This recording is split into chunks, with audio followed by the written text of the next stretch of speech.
एक लंबवृत्तीय शंकु की ऊंचाई 8.4 सेंटीमीटर दिया है तथा आधार की त्रिज्या 2.1 सेंटीमीटर दिया है। उस गोले की त्रिज्या ज्ञात कीजिए जिसका आयतन शंकु के आयतन के क्या है जी बराबर है। यानी शंकु की त्रिज्या भी दिया है, शंकु की ऊंचाई भी दिया है और उसी के आयतन के बराबर गोले के आयतन है, तो गोले की त्रिज्या ज्ञात करना है। तो सबसे पहले समझेंगे शंकु क्या होता है।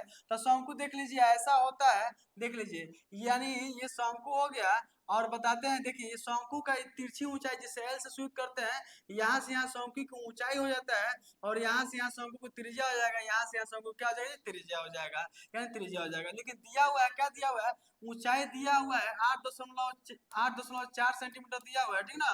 और इसका त्रिज्या भी दिया हुआ है, यानी आर दिया है कितना, 2.1 सेंटीमीटर दिया हुआ, ठीक ना।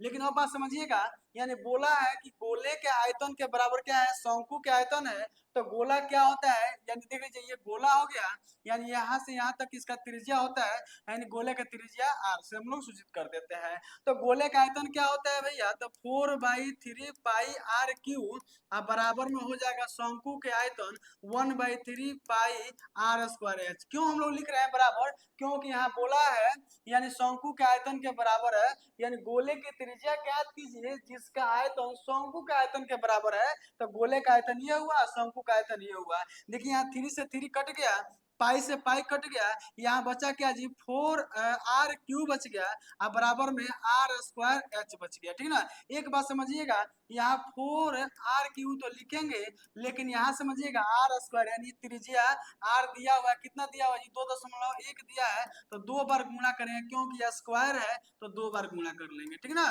अब बात समझिएगा, यानी एच भी दिया है, शंकु की ऊंचाई भी दिया है 8.4, 8.4 लिख लेंगे, यानी 4 दूना 8, 4 एकम 4 हो जाएगा, यानी यहाँ आर क्यों हुआ।